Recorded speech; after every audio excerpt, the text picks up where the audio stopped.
জানি যে প্রভু নারায়ণ ভিন্ন রূপে অবতার হয়ে ধরিত্রী জনকে পাপ মুক্ত করে, কিন্তু এখানে দেখা যায় এখানে নারায়ণ কেন সৃষ্টিকর্তা ব্রহ্মা মানব রূপ ধারণ করেছিলেন। কবে, কখন, কেন মানব রূপ ধারণ করতে হয়েছিল আপনারা ছোটদের মধ্যে দেখতে পাবেন, আশা করি সকলে বুঝতে পারবেন। এই ছৌ নৃত্যের নাম রাখা হয়েছে ভক্ত হরিদাস।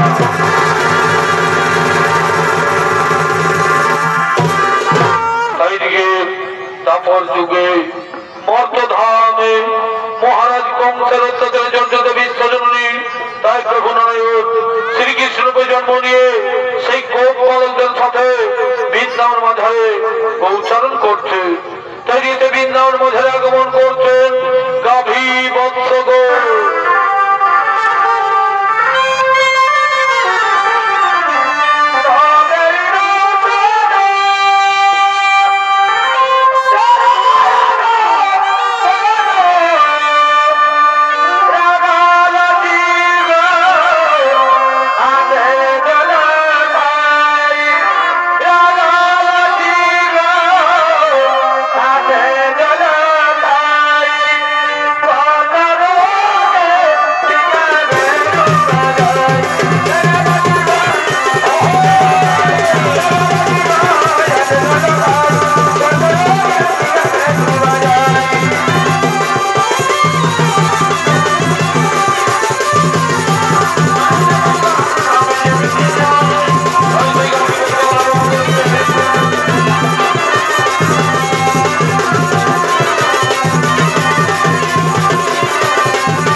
আগমন করেছেন, এদিকে আগমন করছেন শ্রীকৃষ্ণ শ্রীদাম সুদাম সকরা খালিয়াগণ। তাই বৃন্দাবন মাঝারে গৌচরণ করার জন্য আগমন করছে।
শ্রীকৃষ্ণ বলছেন এ সময় রাখালগণ, এ সময় রাখালগণ আমরা একসঙ্গে ভজন করি, একসঙ্গে বসে খাবার খাই, একসঙ্গে বসে ভজন করি।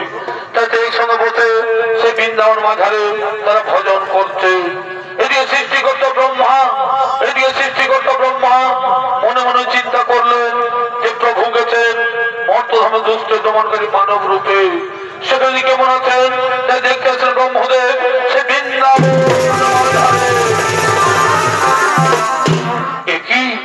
একই সেই প্রভু নারায়ণ, একই সেই প্রভু নারায়ণ আজ মর্তধামে গৌচারণ করছে, একসাথে গোপালদের খাবার খাচ্ছে।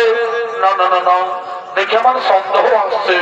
যদি তাই হয়ে থাকে তাহলে এই সুযোগে আমি রাখাল বালক সহ সমস্ত গরু বাছুরকে হরণ করে ওই পর্বতের গুহায় লুকিয়ে রাখবো।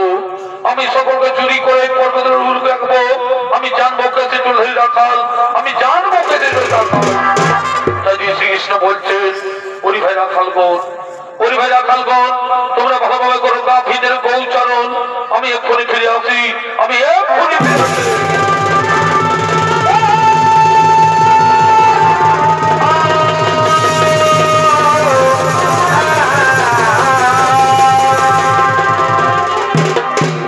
ব্রহ্মদেব লুকিয়ে লুকিয়ে দেখছেন, এদিকে ব্রহ্মদেব লুকিয়ে লুকিয়ে দেখছেন এখানে তো কৃষ্ণ নেই, এখানে তো কৃষ্ণ নেই।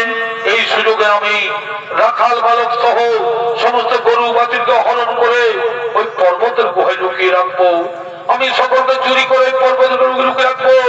দেখি ভগবান শ্রীকৃষ্ণ কি করতে পারে। আমি সকলকে লুকিয়ে রাখবো, দেখি ভগবান শ্রীকৃষ্ণ কি করতে পারে।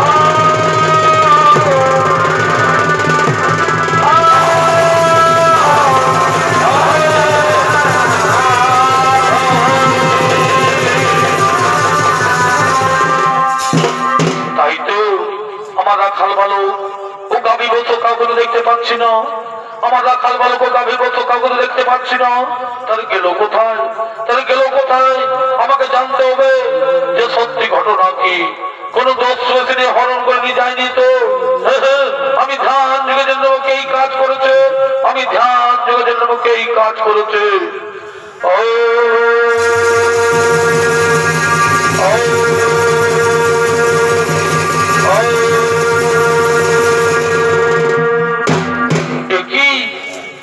ব্রহ্মদেব, তুমি আমার রাখাল বালক ও গোবৎসকে হরণ করেছো, তুমি আমার রাখাল বালক ও গোবৎসকে চুরি করেছো। আমার এই নাভিমূল জন্ম ব্রহ্মদেবে তার কত ক্ষমতা। এই মহাপাপের যে শাস্তি তোমাকে দেয় ব্রহ্মদেব, এই মহাপাপের যে শাস্তি তোমাকে দেয় ব্রহ্মদেব, এই মহাপাপের যে শাস্তি তোমাকে দেয় ব্রহ্মদেব। তাই সেই ব্রহ্মদেবকে শাস্তি দেওয়ার জন্য, এদিকে ব্রহ্মদেবকে শাস্তি দেওয়ার জন্য ওনাদের নারায়ণ তিনি আরেক নকল ব্রহ্মা সৃষ্টি করলেন। তাই সেই নকল ব্রহ্মা সৃষ্টি করে তাকে ব্রহ্মার আসনে বসিয়ে দিচ্ছেন। তাই নকল ব্রহ্মা ওটা তার রক্ষীগণ আসছেন সেই ব্রহ্মলোকের দিকে।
নকল ব্রহ্মা ওটা তার রক্ষীগণ।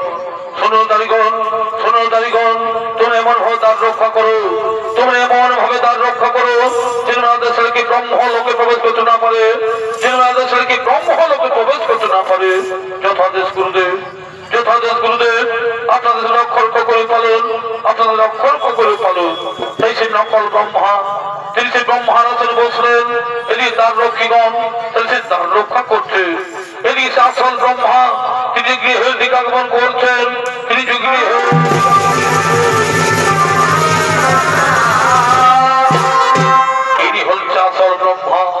তিনি গৃহের দিকে আগমন করেছেন।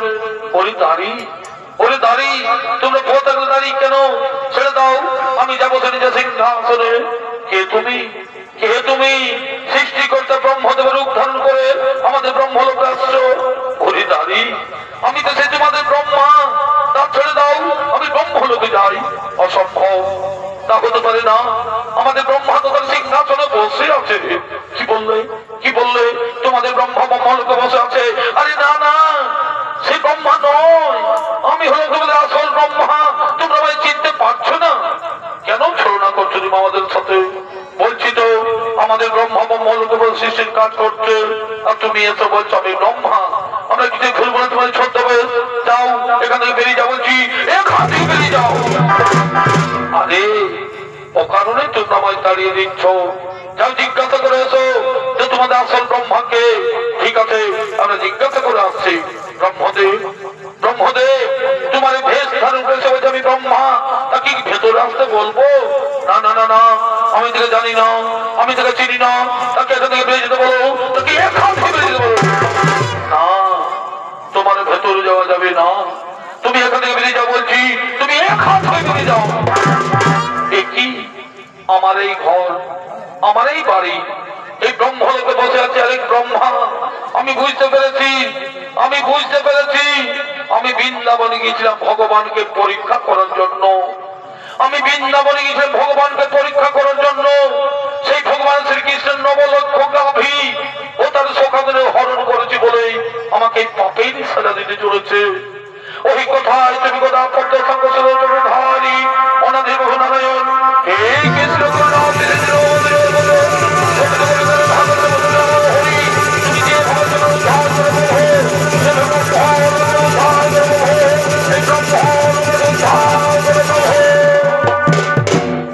ব্রহ্মদেব, কি কারণে তোমাদের চোখ মুখে জল কেন? কি দুঃখ অন্তরে তবু? ভগবান অন্তর্যামী, তুমি তো সকলে জানো প্রভু, সকলে তোমার লীলা প্রভু। আমি তোমায় পরীক্ষা করতে গিয়েছিলাম মধুর বৃন্দাবনে। তোমাকে গরু চড়াতে দেখে আমি সন্ধ্যার বসভূত হয়ে তোমার নবলক্ষ গরু চুরি করেছি ও সখাগণের হরণ করেছি বলে আমাকে এই পাপের সাজা দিলে প্রভু। আমার আসনে আরেক ব্রহ্মা সৃষ্টি করে বসিয়ে দিয়ে আমাকে তাড়িয়ে দিচ্ছ। আমার অপরাধ হয়েছে, তুমি আমায় ক্ষমা করবে প্রভু, তুমি আমায় ক্ষমা করো। শোনো ব্রহ্মদেব, এই অপরাধের জন্য তোমাকে শাস্তি পেতেই হবে, এই অপরাধের জন্য তোমাকে শাস্তি পেতেই হবে। বলো প্রভু, কি শাস্তি দেবে আমায়? কি শাস্তি দেবে আমায়? শোনো ব্রহ্মদেব, তুমি একজন ব্রাহ্মণ হয়ে গরু চুরি করেছো বলে, তুমি একজন ব্রাহ্মণ হয়ে গরু চুরি করেছো বলে ওই তাপর অবসানে কলি যুগে তোমাকে মুসলমান ঘরে জন্ম নিতে হবে। না প্রভু না, তুমি মেয়ে তোমার শাস্তি দেবে না প্রভু। আমি চতুর্মুখ ব্রহ্মা, আমার হাতে চতুর্বেদ বিরাজমা, গায়ত্রীর মন্ত্র শুধু আমার শরীরে। আমি কেমন করে মুসলমান ঘরে জন্ম নেব? আমি কেমন করে মুসলমান ঘরে লালিত পালিত হব? এই অভিশাপ তুমি ফিরিয়ে নাও প্রভু, এই অভিশাপ।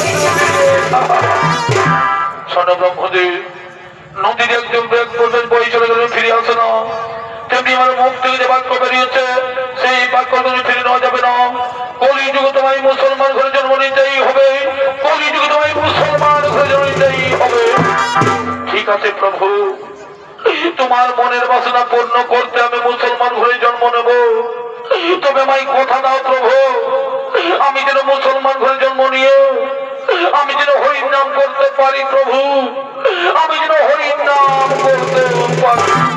তথাস্তু। ধরিত্রীর জন্যকে পাপ মুক্ত করতে আমি যুগ যুগ হয়েছি অবতার। তাই কলিযুগের সবচেয়ে হরির নাম, এই কলিযুগের হরির নাম, হরির নাম, হরির নাম, হরির নাম। শোনো আমার সৃষ্টি, বিশ্বের জনমানব, তোমরা সকলে কান পেতে শোনো। আমার মতো কেউ কোনো অন্যায়ের ক্ষতি করতে দেও না, আমার মতো কেউ কোনদিন গরু চুরি করতে যেও না। এই সামান্য ভুলের জন্য আমি সৃষ্টিকর্তা ব্রহ্মা হয়ে আমাকে কেমন শাস্তি পেতে হচ্ছে। আমাকে মুসলমান ঘরে জন্ম নিতে হবে, আমাকে মুসলমান ঘরে লালিত পালিত হতে হবে। আমাকে কেমন শাস্তি পেতে হচ্ছে ভগবান, আমাকে কেমন শাস্তি পেতে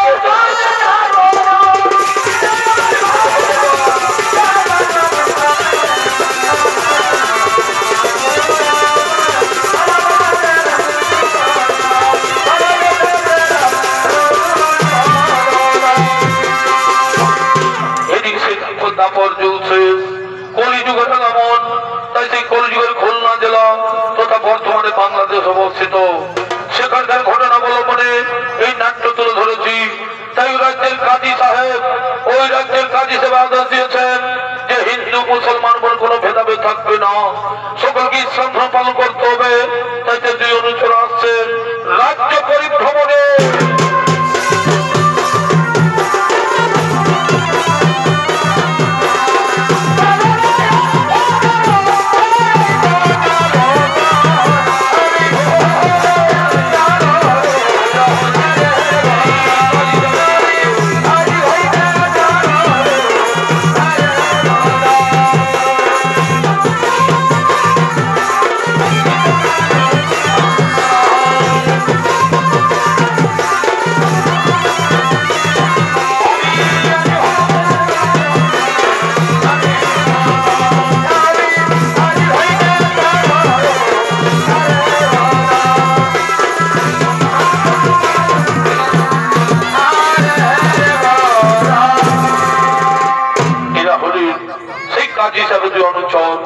একজন নাম নিজামুদ্দিন, একজন হযরত।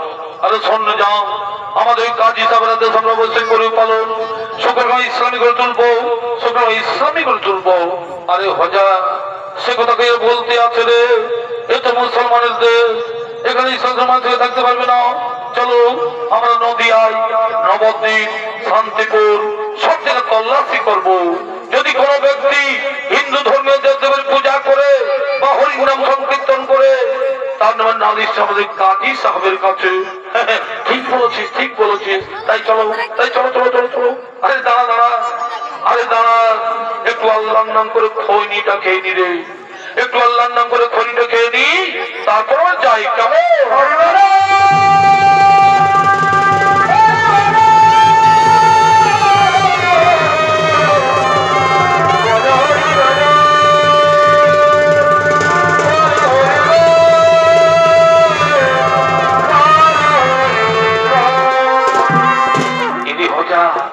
এদিকে শোন, এদিকে কে যেন হরির নাম করছে রে, এদিকে কে যেন হরির নাম করছে।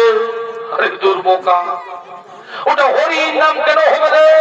ওটা আমার খনি মনার আওয়াজটা বটে রে, বুঝেছে? শোন, আমি আবার খনিটা বলছি, তুই আবার ভালো ভালো গান বলেছ।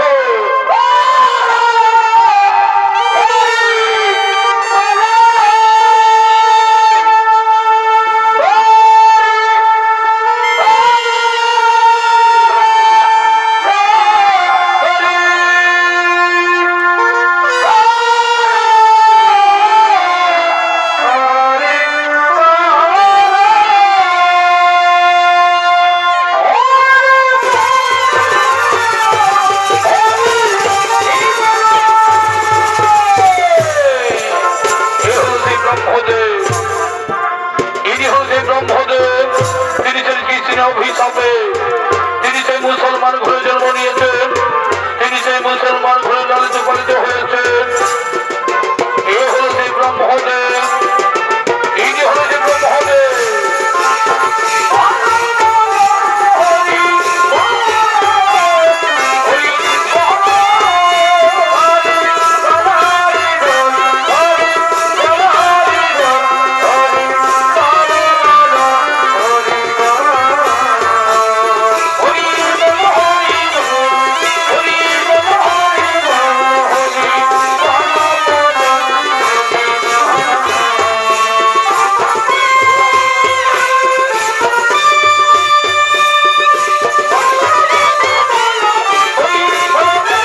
এ তো সে আমাদের গ্রামের হরিমোল্লা ছেলে হারেস রে, এ তো সে আমাদের গ্রামের হরিমোল্লা ছেলে হারে। বলি বাবা হারে, তুমি মুসলমানের ছেলে হয়ে প্রথমে দু হাত তোলা হরির নাম করে ঘুরে বেড়াচ্ছ।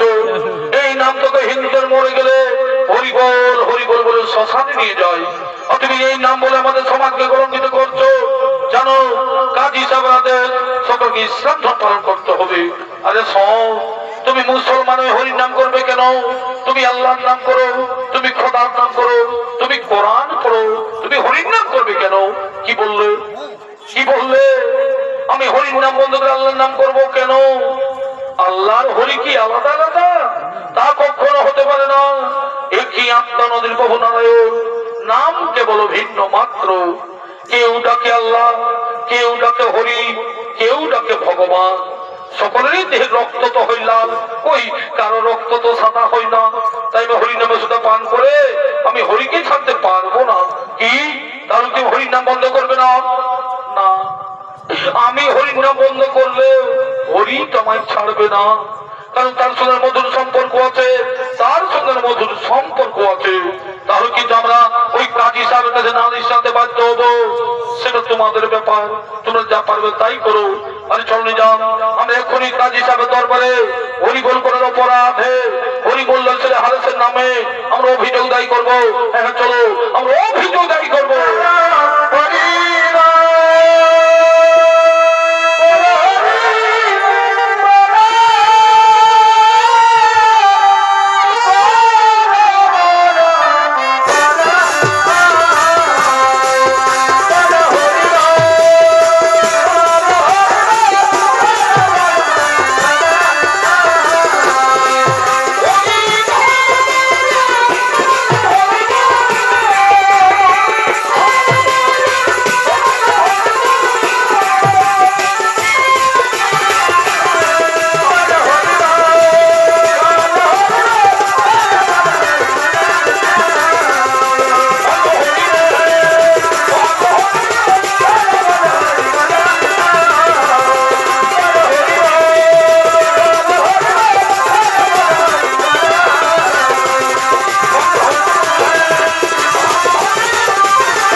কাজী সাহেব ও তার মন্ত্রী সেনাপতি তারা সকলেই রায়সভায় আগমন করছে।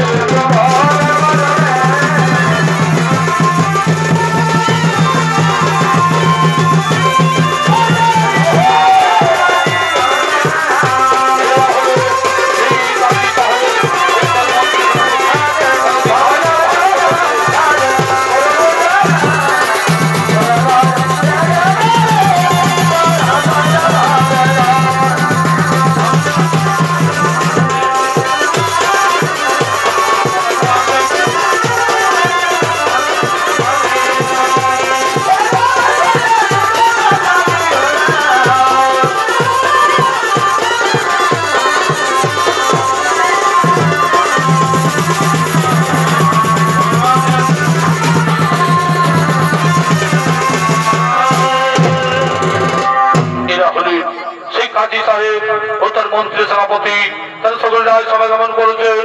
ওই উজির সাহেব, ওই উজির সাহেব আমাদের রাজসভায় বাইজি গণ এলো না। বাইজি নাচ কেন সভা পাই, ওই এখন সেই বাইজি গণ এলো না। ওই দেখো, ওই দেখো সেই বাইজি গণ আসছে।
উপদেশ নিয়েছে রাজসভার দিকে, হুজুর আমাদের দেশে আমাদের গ্রামের সে হরি মোল্লা ছেলে হারে পাড়ায় পাড়ায় সব ছেলেদের নিয়ে দু হাত ধরে হরির নাম করে ঘুরে বেড়াচ্ছে। কি বললে কি বললে? আরে হরির নাম করে ঘুরে বেড়াচ্ছে। যাও থেকে নবাব দরবারে টানতে টানতে নিয়ে আসো, যাও থেকে নবাব দরবারে টানতে টানতে নিয়ে আসো। যথাদেশ যাবো যথাদেশ আমরা এখন থেকে নিয়ে আসছি, আমরা এখন থেকে নিয়ে আসছি।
আরে তোমার নাম কি? আমার নাম হরিশ। কি করা হয়? আমি হরির নাম করি, আমি কৃষ্ণ নাম করি। আরে তুমি তো মুসলমানের ছেলে, তো তুমি হরির নাম করবে কেন?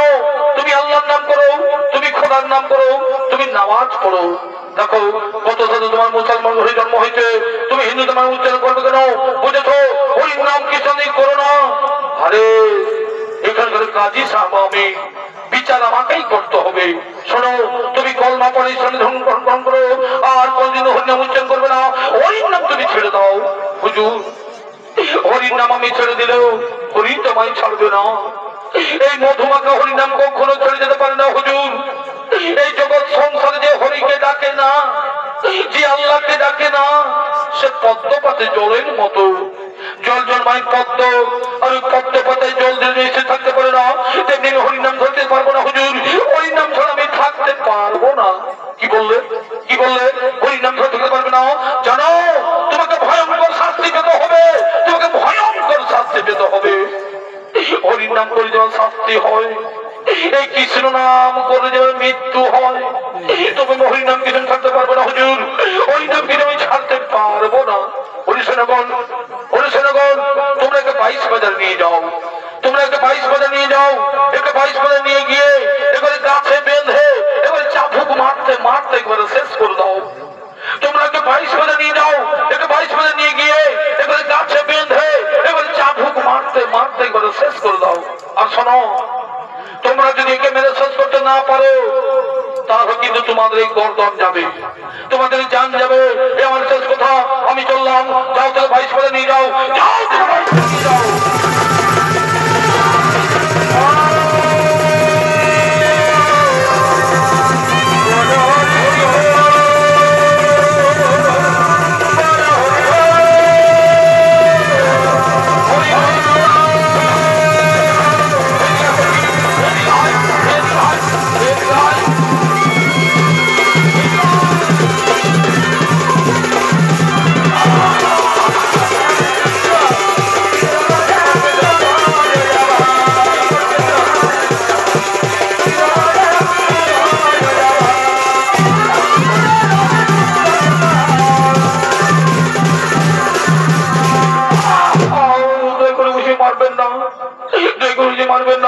এখনো বলছি হরিনাম বন্ধ করে আল্লাহর নাম করো। এখনো বলছি হরিনাম বন্ধ করে আল্লাহর নাম করো। না, মারতে মারতে আমার শেষ করে দিল। আমার কাছে কখনো হরিনাম বন্ধ হবে না, আমার কাছে কখনো হরিনাম বন্ধ হবে না। কি কি বললো? হরিনাম বন্ধ হবে না? দেখি হরিনাম বন্ধ করতে পারে কিনা।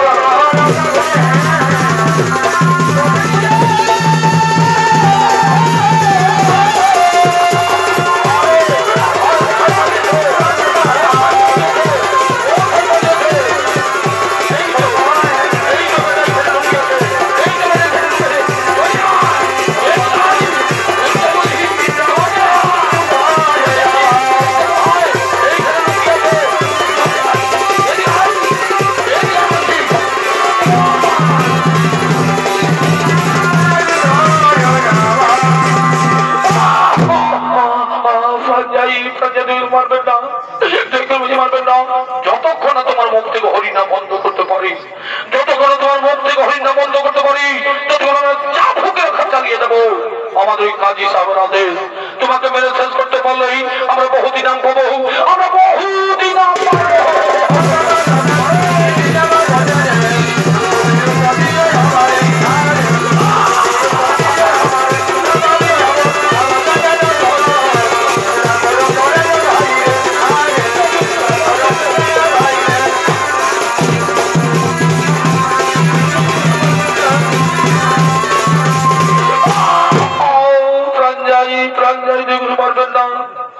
তোমরা আমায় যতই মারবে, তোমরা আমায় যতই মারবে ততই আমার শরীরে শক্তি বাড়বে, তোমরা আমায় যতই মারবে ততই আমার শরীরে শক্তি বাড়বে, আর তোমাদের দেহের শক্তি ধীরে ধীরে ক্ষয় হয়ে যাবে।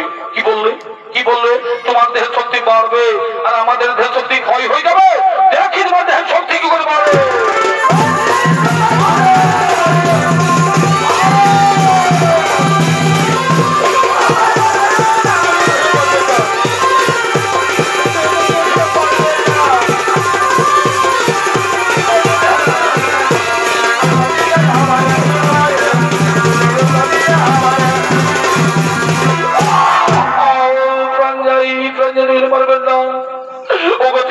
সন্তানের জন্মদাতা পিতা, তোমরা সকলেই চোখ মেলে দেখো, এরা কাজী সাহেব সময় মারছে, এরা কাজী সাহেব মারছে। এটা আমি তোমাদের কোনো অভিশাপ দেব না, এটা আমি তোমাদের কোনো অভিশাপ দেব না। তোমরা আমায় মারো, তোমরা আমায় যত খুশি মারো।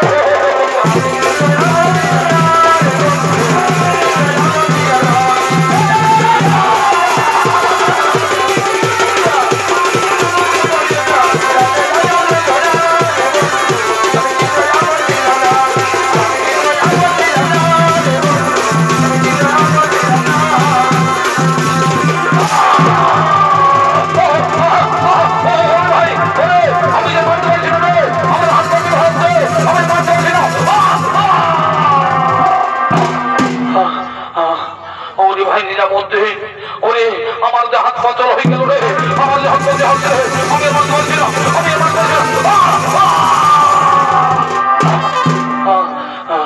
ওরে ভাই, এখন আমাদের কি হবো উপায়? এই হারেসকে মেরে শেষ করতে না পারলে ওই কাজী সাহেব আমাদের গর্দন কেটে দেবে রে ভাই, ওই কাজী সাহেব জীবন নেবে ভাই, জীবন নেবে। ও তার জন্য তোমাদের কোনো চিন্তা করতে হবে না, ওই কাজী সাহেবের কাছে তোমাদের প্রাণ দিতে হবে না, আমি তোমাদের মরতে দেব না, আমি তোমাদের মরতে দেব না। আমি এই যোগমাই ক্ষণিক্ষণের জন্য আমি এই শেষ নিঃশ্বাস করবো। তুমি আমার একটু অনুরোধ, আমার মৃতদেহকে আগুনে পড়াবে না আর কবরও দেবে না। তাহলে কি করবো? ওই শুধুমাত্র কাজী সাহেবকে দেখানোর জন্য, তোমাদের জীবন বাঁচানোর জন্য আমি প্রাণ ত্যাগ করবো। আরে নবাব দরবারে সকলকে দেখিয়ে দেবে, তারপর মৃতদেহকে গঙ্গার জলে ভাসিয়ে দেবে। ঠিক আছে, কি তাই করবো। তোমার মৃতদেহ রাজসভায়, ওই রাজসভায় দেখিয়ে তোমার কথা মতো তোমার মৃতদেহকে আমরা আগুনে পড়াবো না আর কবরেও দেবো না, তোমার কথা মতো গঙ্গার জলে ভাসিয়ে দেবো। কৃষ্ণ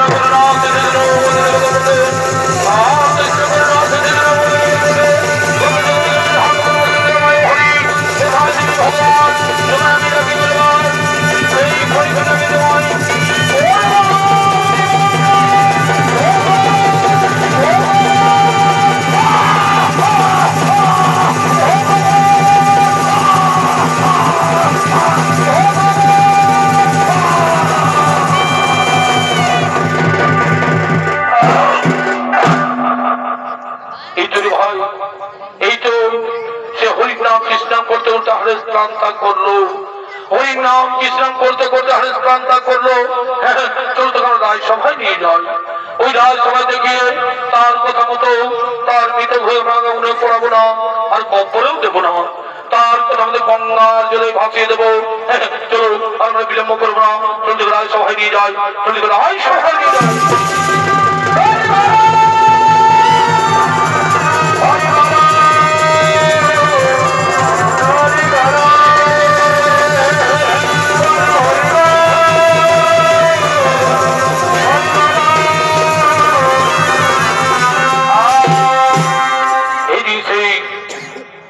নদিয়ার শান্তিপুর, এদিকে নদিয়ার শান্তিপুর, বর্তমান নদী যে শান্তিপুরের দাপর যুগে শ্রীকৃষ্ণের শিক্ষা গুরু সন্দীপন মুনি অধ্যক্ষ আচার্য মানব নিবর্তিত হয়।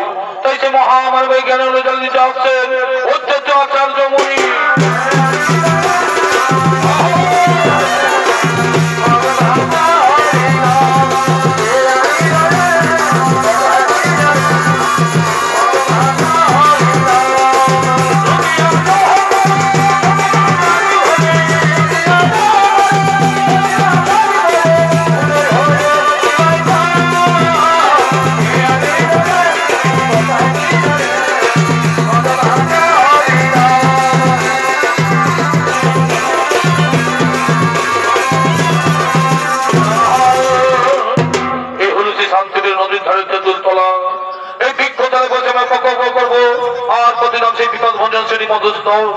এই কলিযুগের মানুষ হরির নাম কৃষ্ণ ভুলে গিয়ে মদ মাংস আর নারীর সঙ্গে ভোগ বিলাসে মেতে আছে। হে প্রভু নারায়ণ, আর কতদিন প্রতীক্ষায় থাকবো? এসেই গোপাল তব নাম মহিমা উদ্ধার করো অধার্মিক নাস্তিক জোরে। তাই তিনি সে নদীর ধারে তিনি তেঁতুল তলায় বসে পড়লেন। এদিকে তারা হারেসকে গঙ্গার জলে ভাসিয়ে দিতে আসছেন, তিনি সে গঙ্গার জলে ভাসিয়ে দিতে আসছেন।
তুমি সুমধুমাকা হরির নাম করতে করতে গঙ্গার জলে ভেসে আসছো।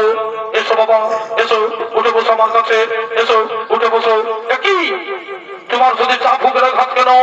তোমার সাথে বেত্রাঘাতের চিহ্ন কেন? তোমার সাথে চাবুকের আঘাত কেন? এগুলো আমার চাবুকের আঘাত নয়, এগুলো আমার বেত্রাঘাতের চিহ্ন নয়। এগুলো আমি হরির নামের মালা পরেছি, এগুলো আমি কৃষ্ণ নামের মালা পরেছি, এগুলো আমি হরির নামের মালা পরেছি। কিন্তু তুমি আমায় স্পর্শ করলে কেন? তুমি আমায় স্পর্শ করলে কেন? তুমি তো ব্রাহ্মণ আর আমি তো মুসলমান।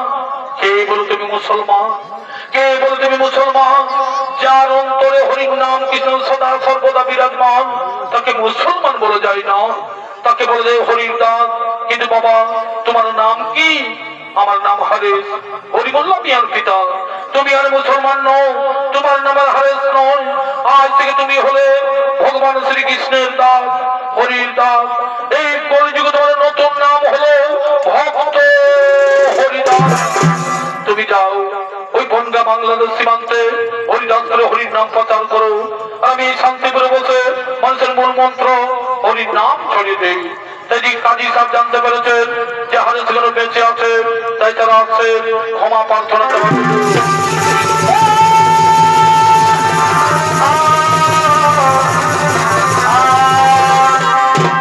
আমাদের তুমি ক্ষমা করে দেবো ভারে, আমাদের তুমি ক্ষমা করে দাও। না জেনে না বুঝে তোমার উপর অনেক অন্যায় অত্যাচার করেছি, অনেক অন্যায় অত্যাচার করেছি। না না না না, একথা বলে আমায় পাপের ভাগিদারি করবে না। আমি ক্ষমা করার কে? আমি ক্ষমা করার কে? যিনি ক্ষমা করবেন তিনি হলেন একমাত্র ঈশ্বর, ভগবান, আল্লাহ, খোদা। তাদের কাছে ক্ষমা ভিক্ষা চেয়ে নাও। এ তোমার পূর্ব জন্মের কর্মফল, এ তোমার পূর্ব জন্মের কর্মফল, এ তোমার পূর্ব জন্মের কর্মফল। আরে তোমার অন্তরে কৃষ্ণ প্রেম গাথা আছে তো আমি আদৌ জানি না। তাই আমি ঘোষণা করে বলছি, আজ যত পুরুগ্রাম তত সারা দেশে সকল হিন্দু ভাইয়েরা হরির নাম করো, কৃষ্ণ নাম করো। তাই দত্তমণি বলছে, শোনো কাজী সাহেব, এক বিন্দু দুটি কসম, হিন্দু আর মুসলমান। এক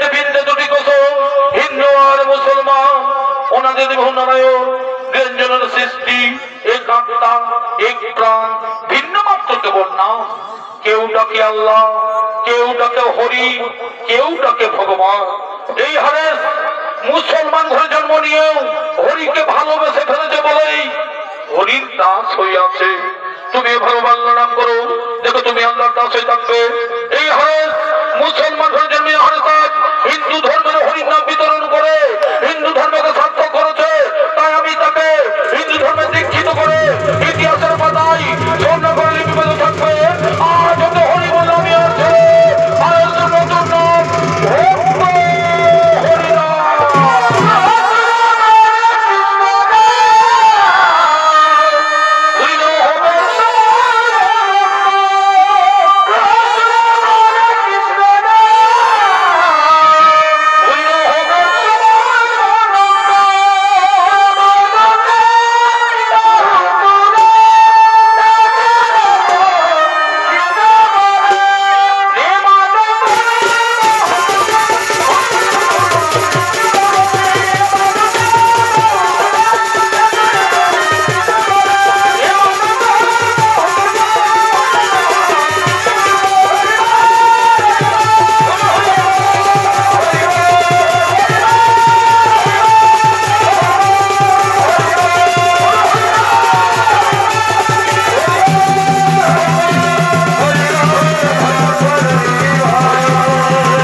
সমাপ্ত